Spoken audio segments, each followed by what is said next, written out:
A questão é a seguinte: o Gabriel Barbosa, tá?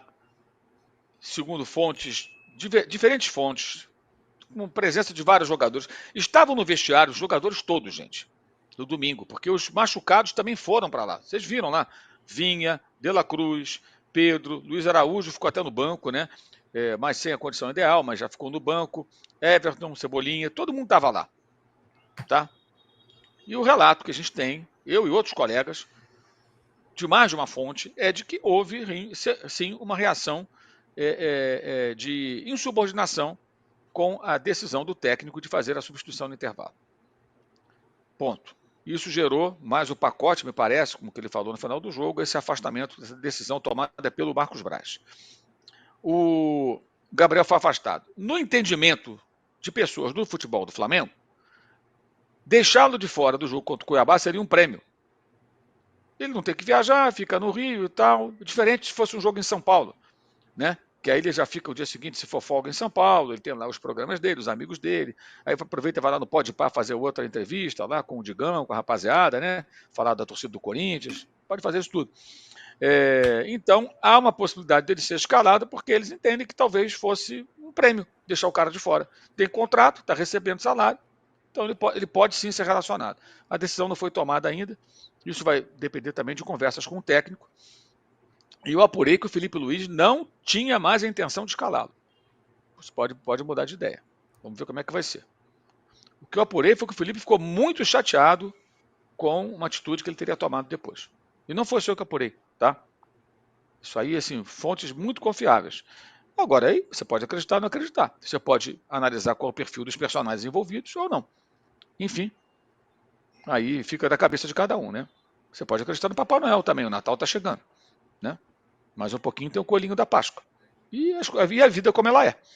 É a opção de cada um. E uma coisa que é importante que o André falou, eu acho muito legal que a gente faça essa live nessa pegada hoje, porque a coisa mais fácil do mundo, que quem está insatisfeito, cara, você vai ter um monte de lives aí de gente que vai ficar só jogando confete. O Flamengo não está perfeito. O Flamengo ganhou a Copa do Brasil merecidamente. O trabalho do Felipe é muito bom nesse começo, tá? Mas tem muita coisa que tem que mudar. E esse é o momento de falar sobre isso, porque essa é a hora de cobrar mudança. Porque vai ter um novo presidente, seja ele qual for. E esse novo presidente tem a obrigação de mudar esse panorama do Flamengo. Eu conversei com a pessoa do clube essa semana e falei assim: poxa, o pessoal às vezes é muito exigente. O Flamengo nunca foi tão vitorioso como nessa época do Landim. Falei: sim, nunca foi tão vitorioso, mas poderia ser mais. Se fosse mais organizado, se não demitisse técnico por pressão de rede social, se não contratasse técnico sem critério, se não houvesse essa permissividade com algumas atitudes de jogadores. Essa declaração, que tem gente que reclama, pô, tá desenterrando o negócio lá de trás do Felipe Luiz falando nessa entrevista. Isso, na época, já devia ter gerado uma grande discussão interna no clube. Isso é gravíssimo. Gravíssimo. E foi jogado para baixo do tapete. Ah, não, ganhou o campeonato, tá tudo bem. Não. O Flamengo só vai ser realmente aquilo que o torcedor espera no dia que ele for realmente muito. O pessoal fala muito, tem que ser profissional o departamento, né? O Marcos Braz não serve. Concordo, tem que ter um profissional bom lá, que eu acho que nem tem no Brasil esse profissional. Concordo com tudo isso. Mas se botar um profissional bom, meu amigo, vocês acham que um puta executivo de futebol, um cara que vem lá do exterior, um cara que vem de times grandes, com currículo, com capacidade, com bagagem, com peso, um Jorge Jesus, tá? Dos diretores executivos.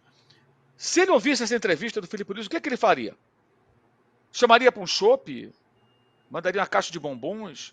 Bateria nas costas? Ia comer no esporro, cara. O que foi isso que vocês fizeram? Ainda bem que nós não perdemos o título, eu falaria isso. Mas o que significa isso? Interesse do Flamengo em primeiro lugar, cara. As suas amizades não me importam, não me interessam. Seja lá com quem for. Qualquer outro jogador adversário.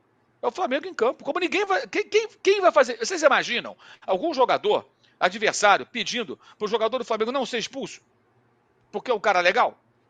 Você consegue imaginar isso? E como a torcida desse outro time reagiria? Imagine, o Flamengo é um time odiado porque não é Flamengo. Por razões óbvias, né? Boa torcida e tal, essa coisa toda. Imagine, o Flamengo contra qualquer um. Aí o jogador do Flamengo merece ser expulso. Aí o jogador do outro time, seja ele qual for, tá? Vai lá e fala, não, seu juiz, não expulsa não, ele é um cara legal. Como é que a torcida desse outro time iria reagir? Vocês acham que alguém ia passar a mão na cabeça? Claro que não. Gente, isso é uma loucura. E o Felipe é um cara experiente, já era experiente nessa época, muito experiente. Então, se querem profissionalismo, não vai ter jogador dando piti em vestiário porque foi substituído. Não, esse tipo de entrevista nunca seria tolerada. Aquele media treino do Diego lá atrás também, quando existia, também não seria tolerado. É seriedade, é trabalho, é ali dentro o dia inteiro, meu irmão. E seria muito mais vezes campeão o Flamengo se fosse profissional de fato.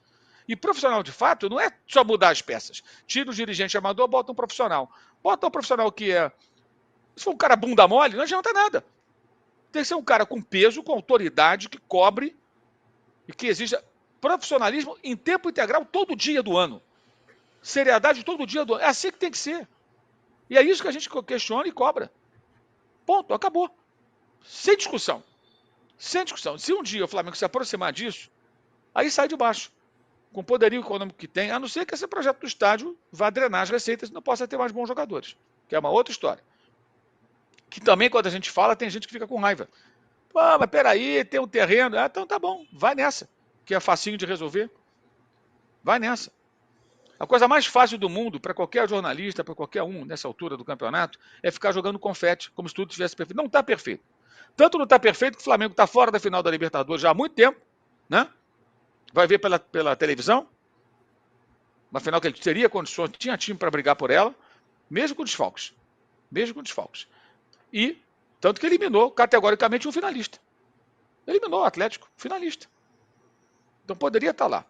E o Flamengo não briga pelo título brasileiro por conta de coisas como esse jogo de quarta-feira. 2 pontos contra o Atlético, 2 pontos contra o Inter, 2 pontos contra o Vasco. Com o Tite e com o Felipe Luiz. Só para lembrar 3 jogos. São 6 pontos, gente.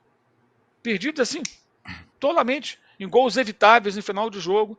Pênalti perdido por alguém que não é batedor. Repito, nada contra o Davi Luiz. Pelo contrário, eu gosto dele. Mas, cara, não é batedor de pênalti. Não poderia ser ele. Enfim, é isso.